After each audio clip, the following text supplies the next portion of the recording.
Sigamos con nuestro equipo Jersey Square y veamos lo que hicieron en las relaciones con los clientes. Es importante recordar que cuando empezaron, las relaciones con los clientes eran anuncios en buscadores, redes sociales y promociones en el estadio, y no tenía nada de malo.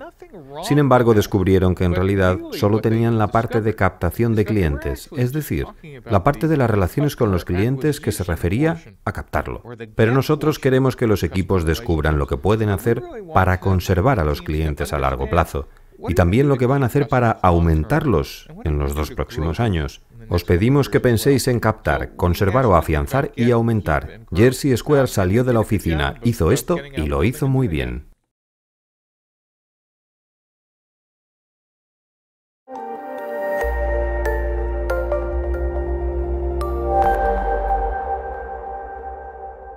Hoy hablaremos sobre las fuentes de ingresos, cómo gana dinero su empresa. En las últimas lecciones hemos hablado de la propuesta de valor, segmentos de mercado, canales de distribución, relaciones con los clientes, captar, afianzar e incrementar clientes. Pero hoy hablaremos de las fuentes de ingresos. ¿Cómo ganáis dinero? Las fuentes de ingresos parecen algo muy sencillo. Responden a la pregunta, ¿cómo gana dinero la empresa de cada segmento de mercado? Solemos confundir a menudo la diferencia entre una fuente de ingresos y la fijación de precios, es decir, los dólares que cobraríamos por el producto, lo que es un error muy común.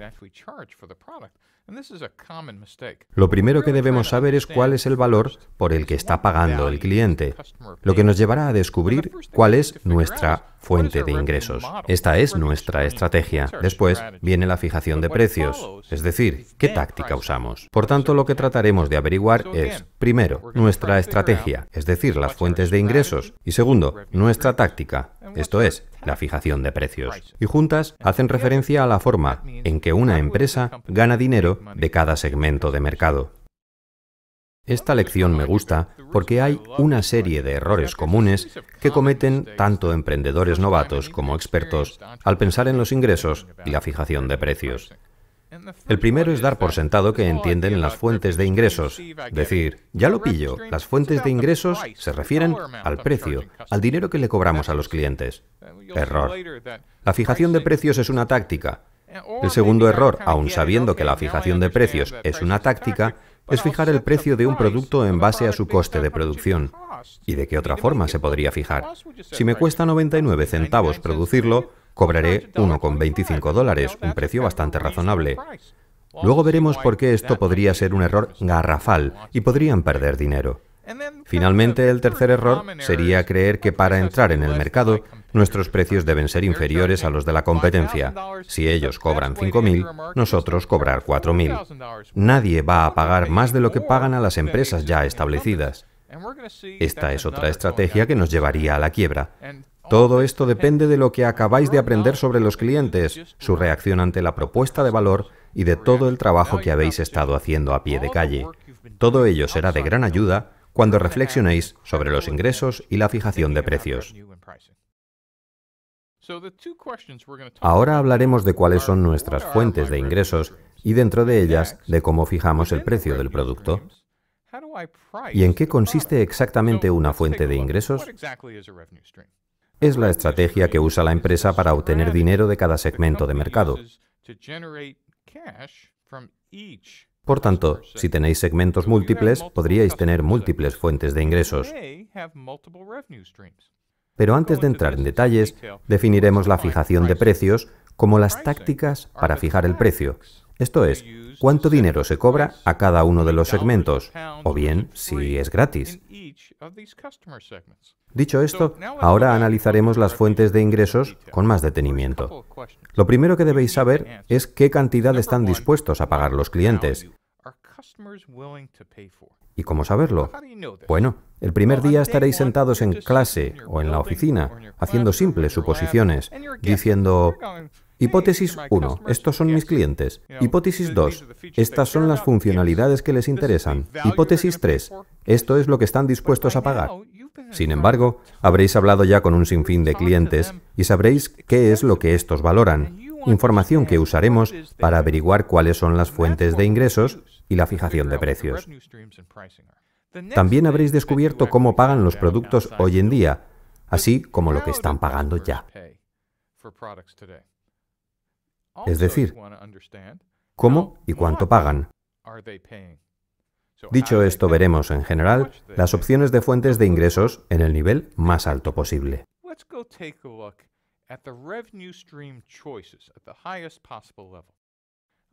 Otro tipo de venta es una venta de activos propiamente dicha, la venta directa, es decir, vender la titularidad del derecho sobre un producto físico. En un canal físico, por ejemplo, puedes comprar coches de marcas como Ford, General Motors o Nissan, comprar en las tiendas gigantes de Walmart o ir a la farmacia y comprar un termómetro.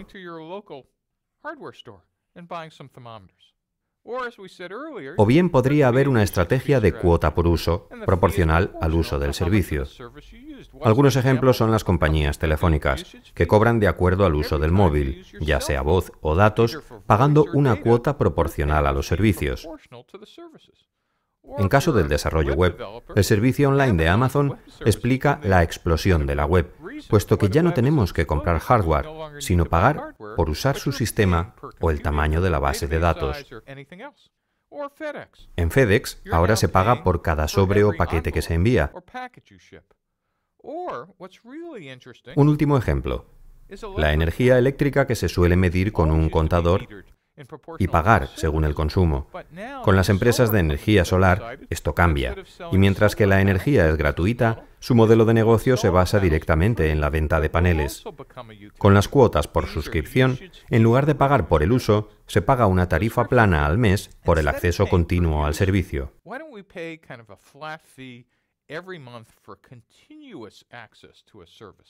Un ejemplo sería Salesforce.com, en la que se paga por el uso continuado del producto. O quizá un mejor ejemplo sea Netflix, con sus descargas de vídeos. Para ver un sinfín de películas hay que pagar una tarifa plana de suscripción. Hay otros modelos de ingresos, como el alquiler. Y en mi opinión el mejor ejemplo es Ched, en el negocio de los libros, con el que ahora podemos alquilar libros de manera temporal. O Borrowlensis, que fomenta el alquiler puntual de accesorios muy caros para la cámara, como equipos Hasselblad o lentes. En lugar de comprarlos, ¿por qué no alquilarlos por un tiempo? Y por supuesto, otro ejemplo internacional sería el alquiler de vehículos. En lugar de comprar un coche en cada ciudad, alquilamos uno al bajar del avión, así de fácil. Damos por sentado que podemos tener acceso durante un tiempo a automóviles, usarlos unas horas o días y después devolverlos. Otro ejemplo son las licencias. Se paga una tarifa por el uso de propiedad intelectual. ¿Algún ejemplo de uso de la propiedad intelectual? Bueno, si alguna vez habéis usado algún programa de un fabricante de ordenadores, os felicito si habéis leído alguna vez la letra pequeña, por ejemplo de Microsoft o Electronic Arts o incluso de Apple. No somos dueños del programa. En realidad lo usamos bajo una licencia. ¡Sorpresa! No podemos duplicarlo ni hacer 1 millón de copias y regalárselas a nuestros amigos. Hemos acordado con Microsoft o Electronic Arts pagar por la licencia para el uso en un ordenador, o si son generosos este año, quizás en el portátil, teléfono y en el ordenador de mesa. Pero no tenemos derechos ilimitados sobre su propiedad intelectual. Otro tipo de estrategia de ingresos podría ser una cuota por intermediación, que a veces encontramos en mercados y que consiste en una tarifa que se paga por reunir dos partes en una transacción. El ejemplo más conocido ahora mismo es Airbnb. No son los propietarios de todos los inmuebles que alquilan. Básicamente lo que hacen es organizar un acuerdo entre los dueños de los inmuebles y quienes desean alquilarlos durante una o varias noches. Para aquellos viajeros que necesiten un lugar donde alojarse, pero no quieran un hotel caro, pueden usar esta web como intermediario. Etsy, CafePress o eTrade son más ejemplos de intermediarios. En los productos físicos, el ejemplo típico es el de los agentes inmobiliarios. No son los dueños de las casas, pero prestan un servicio al encontrar la propiedad que deseáis comprar. Otra estrategia de fuentes de ingresos podría ser la publicidad. Si recordáis lo que hablamos sobre las estrategias de Google, Facebook, Spice o Mint, estas se basan en generar una cantidad enorme de usuarios para poder monetizarlos, es decir, para obtener dinero de ellos sin que estos paguen nada por el servicio que usan, como utilizar el buscador, sino que los utilizan para vender a los anunciantes.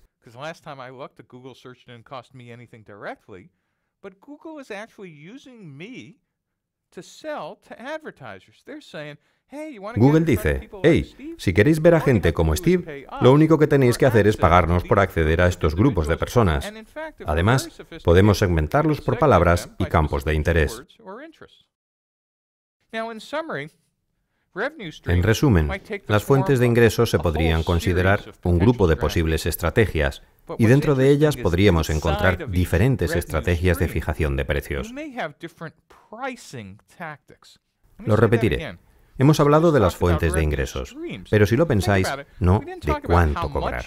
Hemos hablado de las posibles formas de cobrar, licencias, intermediarios, venta directa, pero ¿y de la fijación de precios en sí misma? ¿Cómo fijamos los precios? Veamos.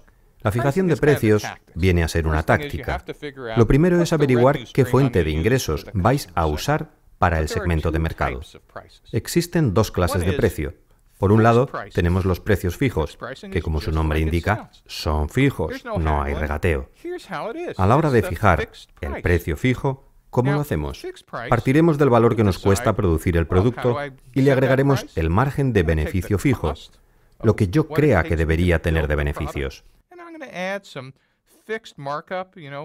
Es muy sencillo. Es el coste más el margen, lo que da como resultado el precio mínimo de mercado. Pero quizás podríamos saber algo que la competencia no sepa, ya que hemos hablado con estos clientes durante semanas o meses y sé que ellos en realidad valoran más nuestras funcionalidades y propuesta de valor que las de la competencia. En un mercado existente, puede que sepamos algo que nadie más sabe. ¿Cuánto valoran los clientes lo que vamos a ofrecerles? Por tanto, en lugar de fijar el precio en base al coste, podemos hacerlo en base a segmentos específicos o a las funcionalidades que sabemos que necesitan. Existe una tercera forma para establecer precios fijos, el precio por volumen. Quizá queráis estimular un gran volumen de ventas porque tenéis economías de escala. En ese caso podríais fijar en $1.000 el precio del producto si se compran de 1 a 10 unidades, pero si se compran de 10 a 1.000 unidades, en $900.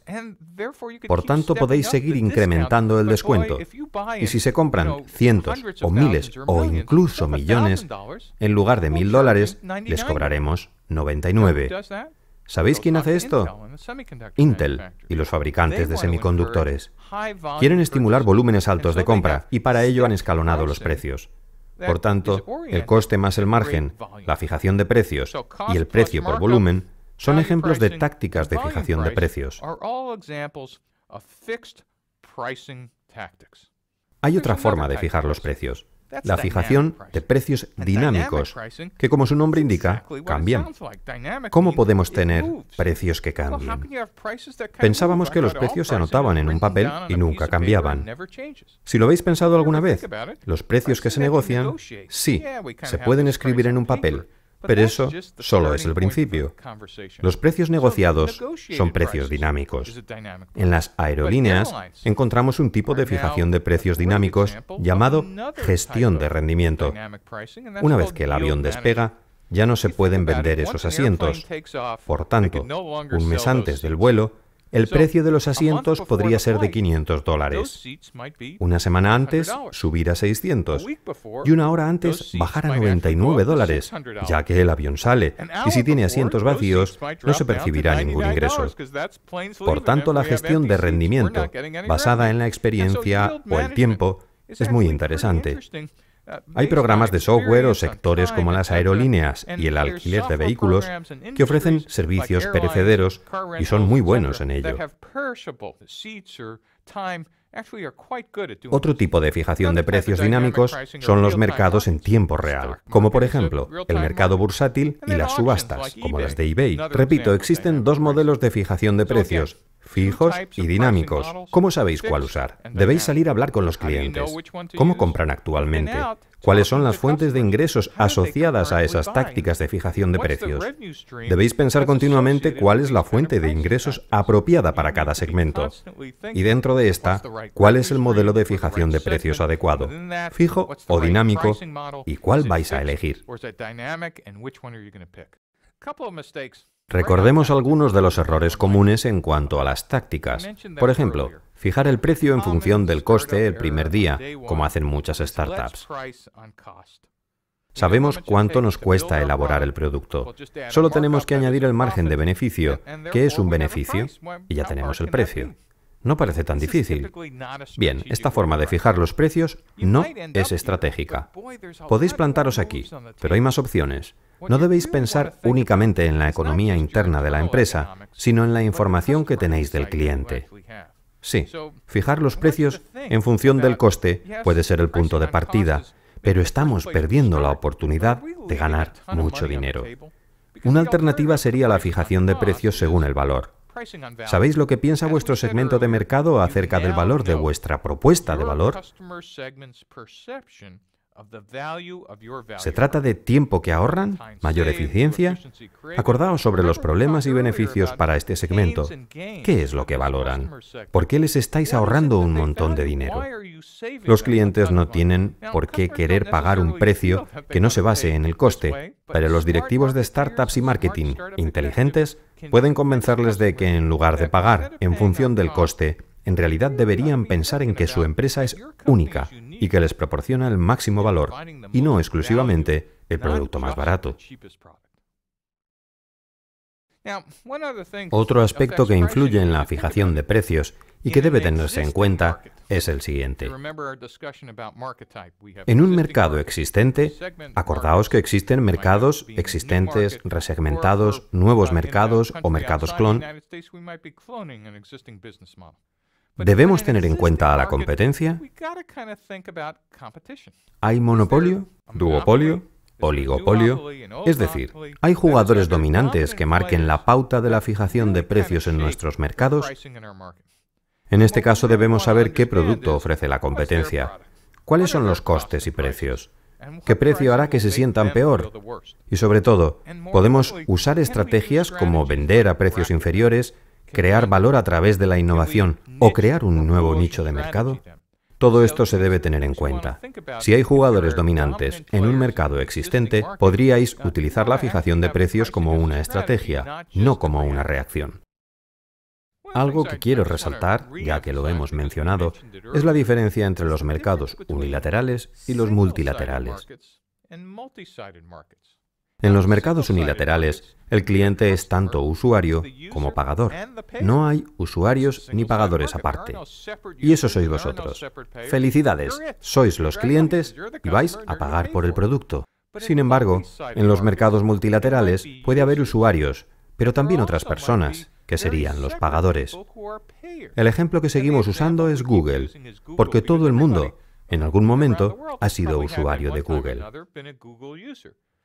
Cuando usáis la barra de búsqueda de Google, una parte del mercado multilateral. Sois los usuarios, pero no el pagador porque no estáis pagando el producto. Aunque en realidad sí lo estáis pagando, de manera implícita, porque existe otra parte que son las personas que usan Google AdWords para buscar palabras clave. En los mercados multilaterales, la startup se suele preocupar de captar una cantidad enorme de usuarios y después encontrar la forma de monetizarlos.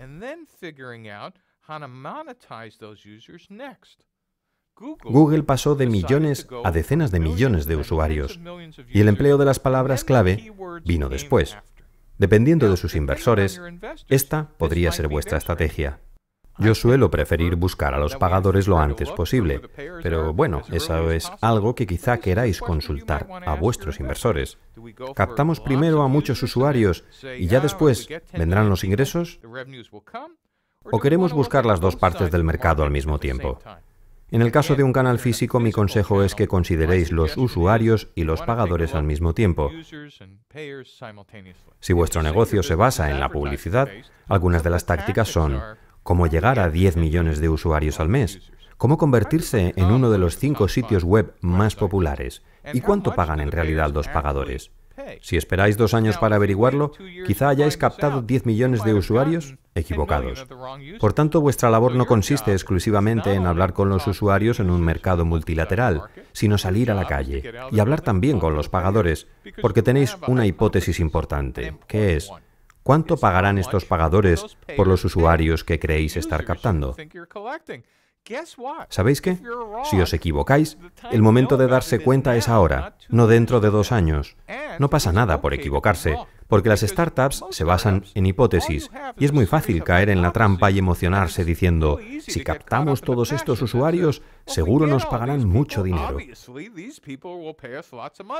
Pero en cuanto salimos a la calle, eso que parece tan obvio, quizá en realidad no sea así. Por tanto, trataremos de conseguir los datos lo antes posible, y luego iterar y pivotar. No os preocupéis si os equivocasteis con vuestras hipótesis en el modelo de ingresos. Es mejor saberlo antes de empezar a gastar fondos y de desarrollar gran parte de la propuesta de valor en torno a un modelo erróneo. Hay otras empresas que desean empezar por los ingresos, como las empresas de hardware, aunque no todas, y las empresas web. En este caso nos preguntaremos cuánto tardaremos en duplicar los ingresos cada mes. ¿Cuándo llegaré a tener ingresos de $100.000 al mes? ¿Y de 1 millón? ¿Qué perspectivas tenemos sobre la empresa si alcanzamos estas cifras?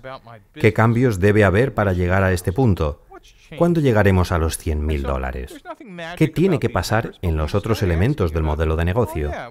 ¿Qué hace falta para llegar a los $100.000 al mes? Al primer millón al mes.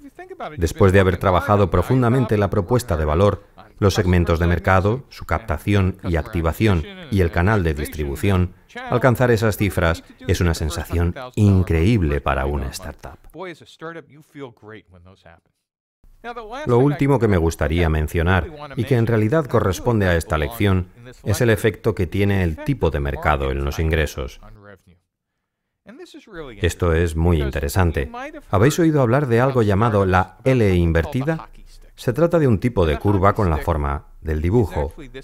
Este tipo de curva en realidad representa a las startups en un nuevo mercado. ¿Y por qué?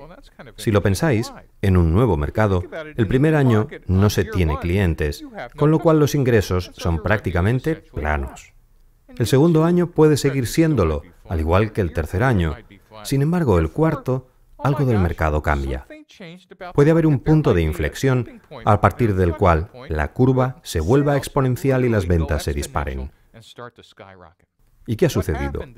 Que en un mercado que no existía, todas las cosas convergen, dando lugar al año de la educación en línea, o al año de crear contactos, o el de los teléfonos móviles y los smartphones. Lo malo de la mayor parte de las startups que están en nuevos mercados es que tienen una curva con esta forma, lo que les lleva a la quiebra. Por tanto, esperamos poder influir e incidir en este punto de inflexión mediante nuestras estrategias de clientes, propuestas de valor y las estrategias para captar, fidelizar e incrementar clientes. Pero lo principal es conseguir todo el dinero posible, porque en un nuevo mercado casi ninguna startup puede incidir en la difusión de la innovación por sí sola. Deben pasar otras cosas. Esta pequeña elevación en el primer año representa la falacia de los nuevos mercados, porque en casi todos los nuevos mercados podéis encontrar gente loca como vosotros que estaría encantada de comprar el producto para su laboratorio o para su casa. Estos pioneros quieren uno. Entonces, los fundadores de las startups creen que la curva va a tener esta forma, por lo que empiezan a escalar las ventas y el marketing, y a gastar. Y después, colapsan de nuevo, porque en realidad no era una señal de los clientes comunes, sino de los pioneros. Por tanto, debéis llevar cuidado con la forma de la curva de ventas. Por otra parte, lo que tenemos en un mercado existente, recordad que en este tipo de mercado hay clientes y competidores, es un producto con un mejor rendimiento en ejes que han definido los clientes.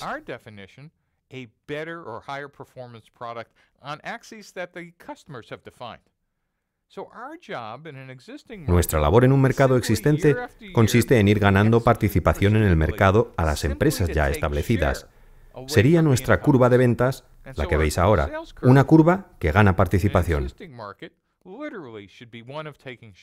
Finalmente, en un mercado resegmentado, la curva sería una especie de híbrido entre la de un mercado nuevo y la de uno existente, obteniendo ingresos de los mercados existentes los primeros días del primer año, del segundo, del tercero. Es decir, la gente pensaría que sois un buen sustituto, pero no sabría cuál es el valor que os diferencia hasta que no se alcanzase el punto de inflexión en el que comprendieran que no sois solo un proveedor más, sino que sois un proveedor de bajo coste o uno que solventa mejor un conjunto de necesidades, lo que os hace únicos y especiales, despegando así los ingresos. Por tanto, debéis administrar el dinero, aunque no tanto como haríamos en un nuevo mercado, y descubrir cómo diferenciarse de las empresas ya existentes. Resumiendo, lo mejor que podéis hacer con el modelo de ingresos es empezar a trazar el diagrama. Trazaréis el esquema o diagrama tanto de vuestras fuentes de ingresos como de las estrategias de fijación de precios y escribiréis números en él. Imaginemos que esta es vuestra empresa y habéis descubierto que hay 3 segmentos de mercado: arrendatarios, propietarios e inmobiliarias. Quiero saber, si esto es suscripción, ¿cuál es la fuente de ingresos que tenéis en cada uno de estos segmentos? ¿Y cuáles son las tácticas de fijación de precios? Y después, ¿cómo conseguís dinero y qué es lo que proveéis? Entonces podréis ver cómo las fuentes de ingresos y la fijación de precios van de atrás hacia adelante. Creo que si lo dibujáis os resultará más fácil entender. Y no os preocupéis, el primer día empezaréis a dibujar y os daréis cuenta de que no lo entendéis. Bien, esto es una señal. Es el momento de que salgáis a la calle otra vez. Habléis con más gente y os preguntéis, ¿cómo voy a ganar dinero con esto si ni siquiera lo sé explicar? Ahora veremos qué pensaron al respecto y qué hicieron los chicos de Jersey Square. Como sabían que a su arquetipo le interesaba tanto el alquiler como la suscripción, dijeron, un modelo particular podría ser la suscripción anual, que es una estrategia. Y aquí está la táctica. A $199 al año, lo que incluiría las mejores camisetas auténticas, envío gratuito y devolver una camiseta y cambiarla por otra. Podríamos ofrecerles un precio anual, o bien uno mensual, lo que costaría más e incluiría exactamente las mismas funcionalidades, pero no les comprometería a un periodo de tiempo tan largo. Luego descubrieron que había otro arquetipo, otro segmento de mercado, que eran los usuarios ocasionales. Estas personas únicamente querían alquilar la camiseta una semana para ponérsela una sola vez para un partido determinado. En este caso se ofrece una camiseta de primera y el envío gratuito. Además, si se devuelve la camiseta en una semana, no se la cobran. Se tratan de un alquiler. Por tanto, tienen 3 modelos de fijación de precios que someten a pruebas A, B para ver su flexibilidad. Algunas de las preguntas sobre el modelo de ingresos son: ¿por qué producto pagan mis clientes? ¿Cuánto pagan? ¿Qué ocurre cuando conocen mi empresa y mis productos? ¿Pueden pagarlo? De hecho, todo el que ve un Ferrari podría decir, me encantaría pagar por eso, pero mi pareja no me dejaría. O simplemente no tengo el dinero. Es decir, ¿el mercado total disponible de usuarios potenciales cubre vuestras necesidades de ingresos? Quizá hayáis desarrollado un producto tan caro que el segmento al que lo dirigís no se lo puede permitir. Entonces, ¿cómo empaquetaréis vuestro producto? Y no me refiero al paquete que lo envuelve.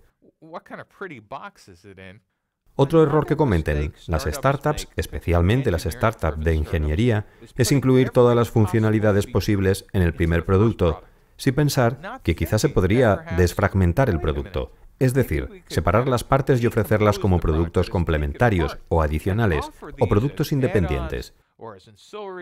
La forma en que empaquetéis los productos no debe ser una decisión exclusiva de producción, sino que debería basarse en el valor. Y como ya hemos dicho, lo mismo ocurre con la fijación de precios. ¿Cómo vais a fijar el precio? ¿Qué tácticas vais a emplear? Algo en lo que deberíais pensar también es el tamaño estimado del mercado y la cuota que, siendo realistas, podríais obtener. ¿A cuánta gente podéis vender con vuestro canal de distribución? Si tenéis personal de venta directa, haced los cálculos.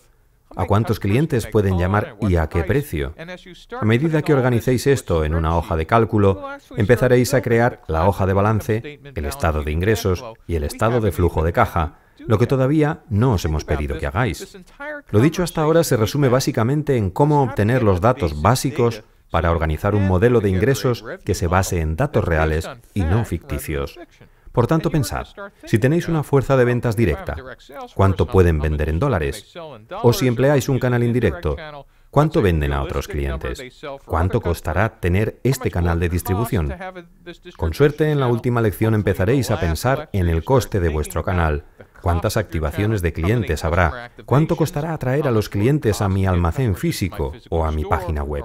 Y como ya hemos dicho antes, ¿cuánto costará captar a un cliente? Y no solo cuál es el coste de captación de clientes, sino cuál es el valor del ciclo de vida de estos y en qué beneficio se traducirá mi esfuerzo. Veamos qué han hecho los chicos de Jersey Square para averiguar sus fuentes de ingresos. Es decir, cuánto está dispuesto a pagar cada segmento y cómo les gustaría pagar esta cantidad. Entonces, lo que descubrieron, como vimos anteriormente, es que tienen dos segmentos de mercado: los dueños de camisetas deportivas y los que asisten a un solo partido. Y como os imaginaréis, a estos últimos les gustaría pagar alquiler, es decir, alquilar una camiseta de Jersey Square para usarla una sola vez. Pero a los que ya tienen camisetas les gusta la idea de una suscripción anual. Cuando salieron a la calle y hablaron con suficientes clientes, los chicos de Jersey Square se dieron cuenta de que aquellos que ya tenían camisetas estarían dispuestos a pagar $200 al año por tener una camiseta limpia y preparada para cada partido. Todavía no tenían claro, en su proceso de descubrimiento de clientes, cuánto pagarían los asistentes a un solo partido, pero tenían la intención de hablar con más clientes y completar esos datos.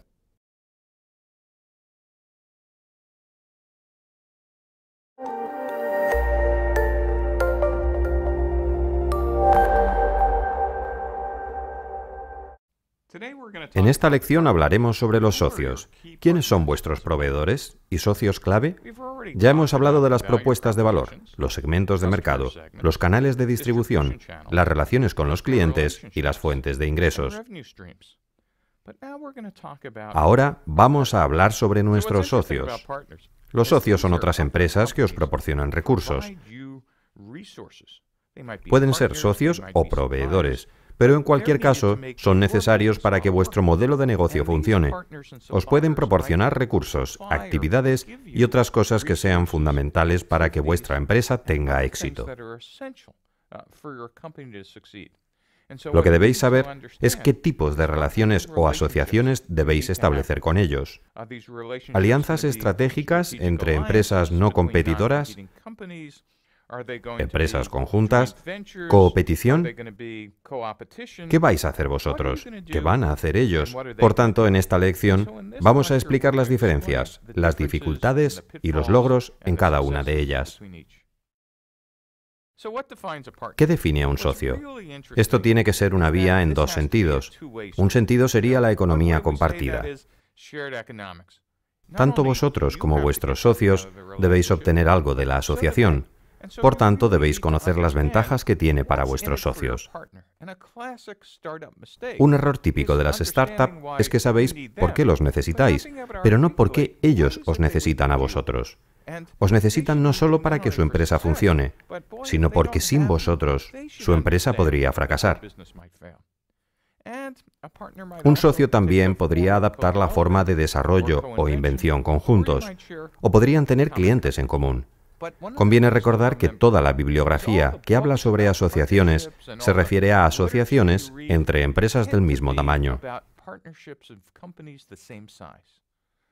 Pero vosotros sois un grano de arena para la mayoría de los posibles socios. Sois una startup, con lo cual apenas os verán. Por eso hay algunas dificultades, algunas cosas de las que hablaremos a lo largo de los próximos vídeos. ¿Qué recursos pueden ofrecer los socios? Obviamente, si tienen algo que necesitáis y que normalmente tendríais que desarrollar, os lo venderían o os venderían la licencia, lo que os permitirían salir más rápido al mercado. Podría ser también un producto o servicio complementario cuya fabricación no pudierais pagar o que no pudierais obtener durante un tiempo, lo que os permitiría ofrecer un portafolio de productos más amplio.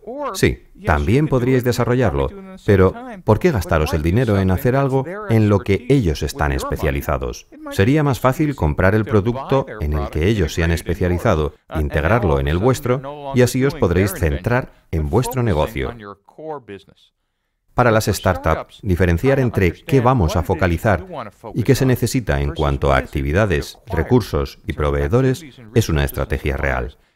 Las asociaciones no son una especie de complemento, sino que permiten sacar provecho de la información que tenéis sobre los clientes o de la experiencia de otros. La última razón para establecer asociaciones es que podrían ser socios del canal o socios en el extranjero, para nuevos mercados a los que no pensabais acudir próximamente, permitiéndoos de esta manera generar una fuente de ingresos a la que no habríais tenido acceso en años.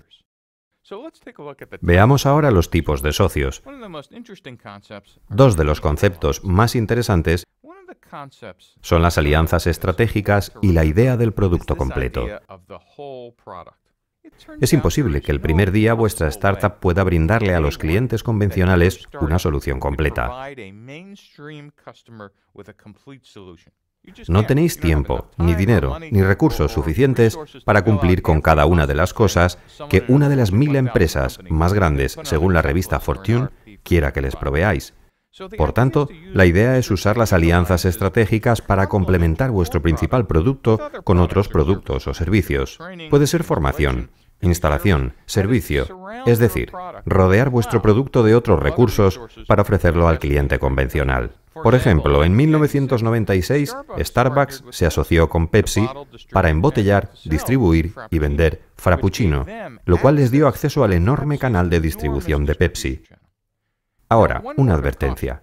Lo que he dicho es desarrollar el producto completo para ofrecer a los clientes convencionales una solución completa. Pero las startups suelen cometer el error de pensar que están vendiendo al cliente convencional el día que hacen el primer envío. Resulta que la mayoría de startups que no están en un mercado existente no venden al cliente convencional, sino a locos como vosotros. Y esas personas, a las que llamamos primeros evangelistas, están encantados de armar ellos mismos el producto. Por tanto, todas las actividades de desarrollo comercial que las startups preparan para el primer envío a clientes, en realidad se podrían posponer hasta que se capten los primeros evangelistas, ya que son ellos los que, una vez construyen el producto, pueden ayudarte a completarlo. Así que pensad en las alianzas estratégicas, pero no creáis que necesitáis un director de desarrollo comercial y todas esas soluciones el primer día, y pensad en el orden en que ocurren. Estaría mal por mi parte si al hablar de las alianzas estratégicas no mencionara la mayor que se ha hecho hasta ahora, que es la que hizo Steve Jobs en Apple cuando creó el iPod. Jobs sabía que el iPod era un dispositivo extraordinario, pero sin el software iTunes no era más que otro trozo de metal. Incluso teniendo el ecosistema de hardware y software, les faltaba el contenido, la música. Durante 100 años, las compañías discográficas habían dominado estrictamente la música sin permitir que nadie más tuviera acceso. Pero hubo un momento en la historia, gracias a Napster, en el que se sintieron amenazadas, y Jobs comprendió que había una oportunidad de crear alianzas estratégicas que nadie más había logrado hacer.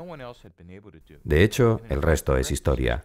El iPod, el iPhone, el resurgimiento de Apple, música al alcance y en el bolsillo de miles de millones de personas. Eso es, en realidad, una alianza estratégica. El siguiente tipo de asociación podría ser el desarrollo conjunto de negocios, definido por la promoción conjunta de productos complementarios, siendo una de las empresas la principal, como ocurre con Intel. Los chips que fabricaba iban en el interior de los ordenadores, por lo que el consumidor lo único que veía era la marca del ordenador en la caja. Pero Intel cambió esta fórmula en los 80 y pensó, ¿y si pagamos a los fabricantes de PC para que pongan la frase Intel Inside en la caja? Lo que hasta entonces era una pieza desconocida en el interior del ordenador, se convirtió en una marca valiosa para el desarrollo comercial conjunto, para la promoción conjunta, al compartir costes de publicidad y programas de ventas. Las startups suelen cometer el gran error de confundir las alianzas estratégicas y asociaciones conjuntas con lo que se necesita el primer día. En un mercado existente podríais necesitarlas, pero en un mercado resegmentado o en un nuevo mercado, los primeros evangelistas no las necesitan, por lo que os debéis preguntar, ¿cuándo debo establecer asociaciones conjuntas? ¿Cuándo voy a llegar a los clientes convencionales? Recordad que la mayoría de estas asociaciones suele fracasar. Aparentemente, el siguiente tipo de asociación es el menos probable. Cuando los competidores se unen para hacer algo por el sector, como por ejemplo ferias comerciales, asociaciones del sector, etc. El Grupo de Acción de la Industria del Automóvil tiene 900 miembros que compiten entre ellos para vender los mismos productos. La Semana de la Moda de Nueva York es otro ejemplo. Todos los proveedores de la moda de alta costura se reúnen y trabajan juntos para promover una visión común del sector. La coopetición o competencia corporativa es otra área potencial para encontrar socios. Las especificaciones del sector, los comités técnicos. Veréis competidores que fuera de ese ámbito, por lo general, lo único que hacen es atacarse unos a otros al tratar de definir unas especificaciones técnicas comunes. El último tipo de asociación se produce con los proveedores clave. Existen dos tipos. Uno, la subcontratación de una parte de la empresa con un tercero, como la contabilidad o una parte de vuestras ventas. Por ejemplo, los médicos delegan el análisis de radiografías a técnicos habilitados para ello. Vuestra cadena de suministro podría ser otro ejemplo, o incluso podríais subcontratar una línea completa de producción a una empresa externa, similar a lo que hace Apple con Foxconn, o bien tener proveedores directos tradicionales. Ellos se limitan a enviar vuestros componentes, materias primas, hierro y mineral de hierro para fabricar acero, etc. Antes no se consideraba a los proveedores como una alianza, sino como un coste de los bienes. Ahora sabemos que para optimizar el uso de nuestros recursos, necesitamos establecer una relación en la que se les trate como socios. Tanto ellos como nosotros tenemos que estar implicados para ganar. Comprender que esto es más que una simple transacción financiera. Así que a medida que crezca vuestra startup, buscad socios, tratad de establecer relaciones largas y duraderas. Lo de tener socios parece fantástico, pero ¿qué podría salir mal? Veamos los riesgos que entrañan las asociaciones. Todos hablan de las ventajas que tienen cuando se asocian, y de hecho las empresas grandes siempre crean alianzas. Pero ahora hablaremos de los riesgos de las alianzas con grandes empresas. Una de las alianzas más desastrosas del siglo XX y XXI ocurrió cuando Boeing estaba construyendo el modelo 787, su nuevo jet de fibra de carbono con tecnología exclusiva. Decidieron ir más allá y hacer algo que ningún otro fabricante de aviones había hecho nunca. En lugar de que Boeing fabricara todas las piezas, externalizaron los riesgos de fabricación a socios diferentes en distintos lugares del mundo, aunque los técnicos de maquinarias de Boeing les sugerían, no hagan eso, son 50 años de experiencia fabricando estos componentes.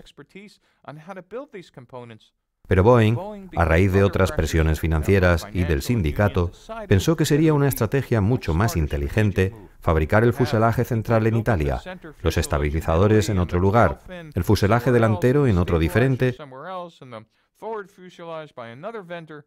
hasta que de repente su cadena de suministro estaba esparcida por todo el mundo y la mitad de las piezas las habían hecho personas que nunca antes habían fabricado componentes de aviones. En el papel parecía estupendo, les ahorraría enormes costes de fabricación, pero resultó ser la peor decisión comercial del siglo XXI, ya que fueron contables los que decidieron, no ingenieros. Los socios de Boeing retrasaron el programa unos 3 o 4 años porque se tuvo que trabajar el doble. Las piezas no encajaban o no funcionaban, y estos eran simples muebles, Eran aviones que iban a transportar a cientos de personas y no había posibilidad de cometer errores. Boeing tuvo que volver a contratar a gran parte del personal del que había prescindido y reintroducir su experiencia y supervisión. He nombrado a Boeing no para criticarlo, sino como ejemplo, para que comprendáis que incluso las empresas más inteligentes establecen asociaciones que parecen geniales en el balance, pero al fin y al cabo, los balances no determinan las alianzas, las determinan la competencia técnica, las necesidades de los clientes y la capacidad de entregar un producto terminado de buena calidad.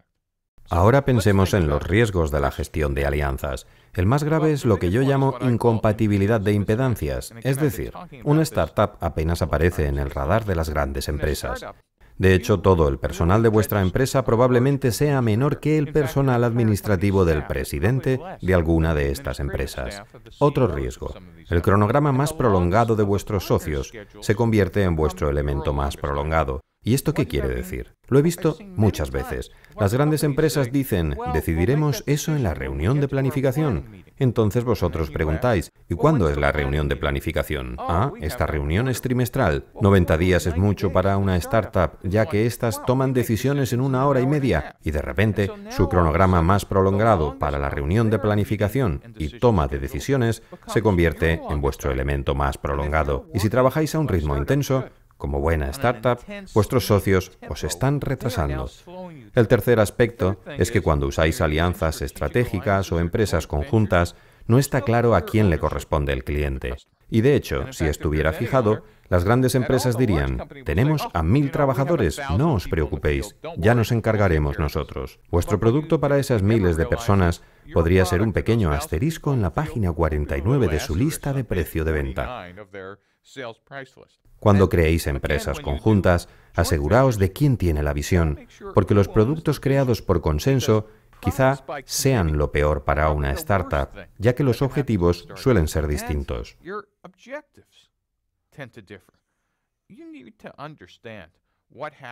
Debéis saber lo que ocurre en las grandes empresas cuando os asociáis a ellas. ¿Entrasteis porque alguien así lo creyó oportuno? ¿O erais totalmente indispensables para que su empresa triunfase?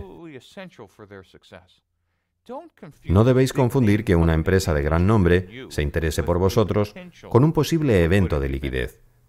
La mayoría de estas alianzas fracasan. No hay que olvidar que esa persona de la gran empresa con la que negociabais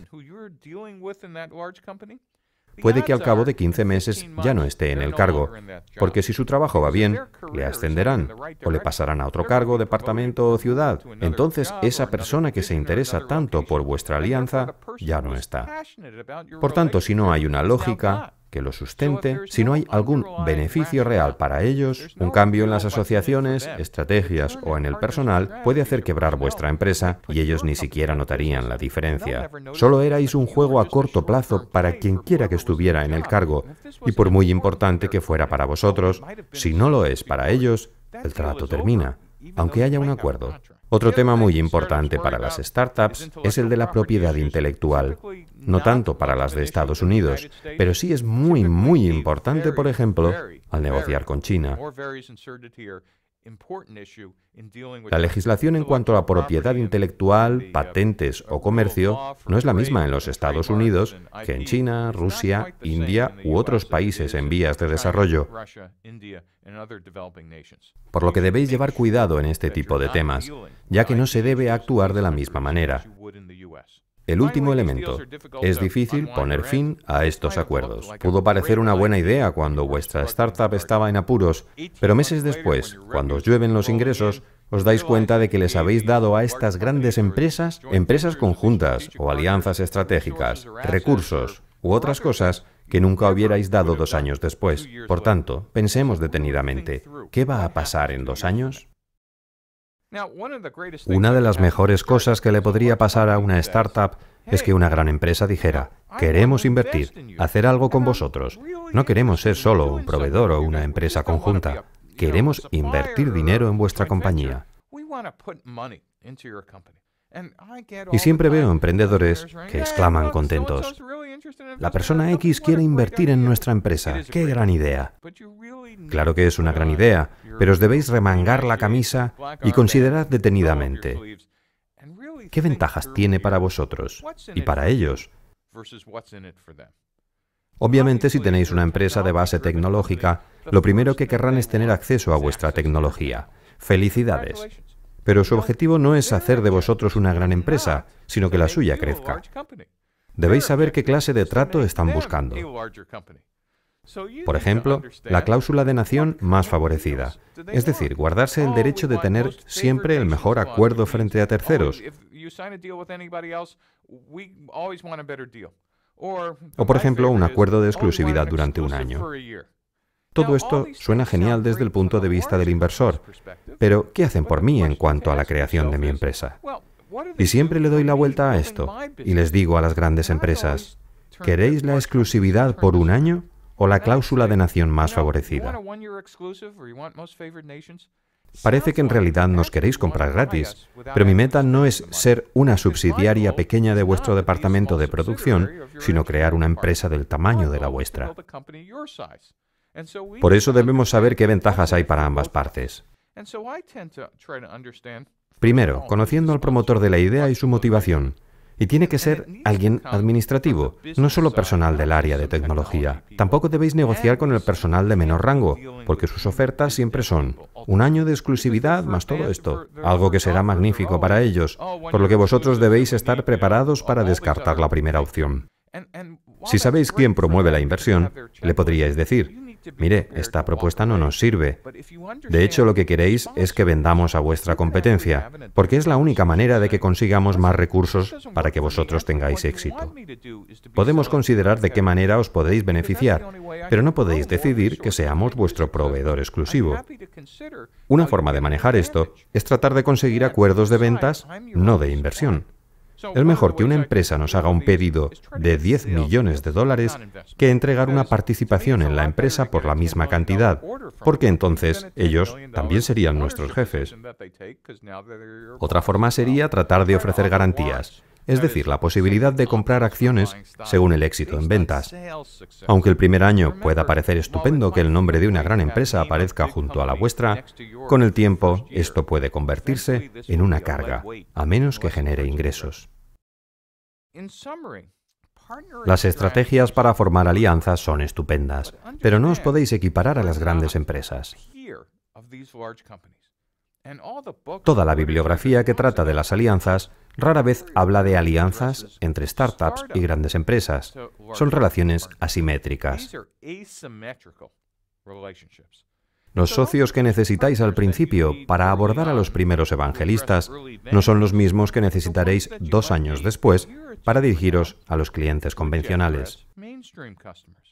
Por tanto, si habéis salido a la calle, ya habréis descubierto los segmentos pioneros y entusiastas, o a las personas que dentro de dichos segmentos os comprarán los productos, aunque estén en fase preliminar o sin terminar. Descubrid lo que necesitan y ellos os enseñarán lo que los clientes convencionales necesitarán más adelante.